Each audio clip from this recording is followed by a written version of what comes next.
Yan, Oh. nakatikim ka na ba ng papaitan? Papaitan, oo. Yun, sa Pangasinan kasi may version daw nila niyan na gamit din ang laman loob ng kambing.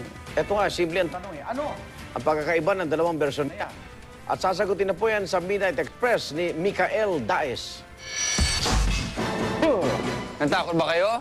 Dahil malamang yun ang huling naramdaman ng kambing na kakainin natin ngayong gabi. Tara. Kinigtot. Yan ang putaheng nakilala ko dito sa Pangasinan. Ano nga ba ito? Traditional way of cooking siya ng pinapaitan, yun nga lang po, dried and creamy. Nag-originate yung kinigtot dito sa Mang Piping. Una, sinel lang siya parang experiment, pero at the end, naging famous siya dito. Kumbaga parang pinaka-bestseller namin.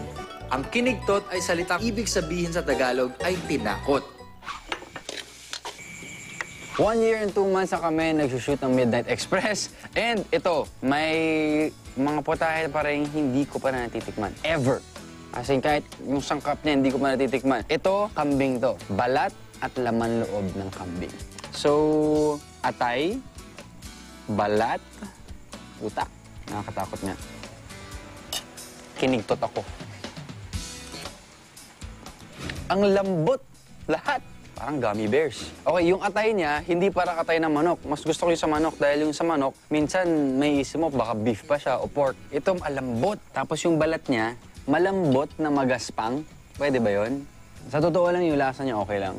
Yung texture lang talaga. Kakaiba yung combination ng mga lambot na nalalasahan ko dito. So yun, kinikigtot ang dila ako pag kinakain ko to. Ang kinigtot ay iginigisa sa bawang at sibuyas, nilalagyan ng mantikilya, luya, pinalambot na laman loob at balat ng kambing. Tinitimplahan ng oyster sauce, kalamansi na siyang pampawala ng lansa, siling berde at paminta. Noong 2010 lang ito na imbento. Naisipan daw nilang gumawa ng panibagong putahe gamit ang kambing.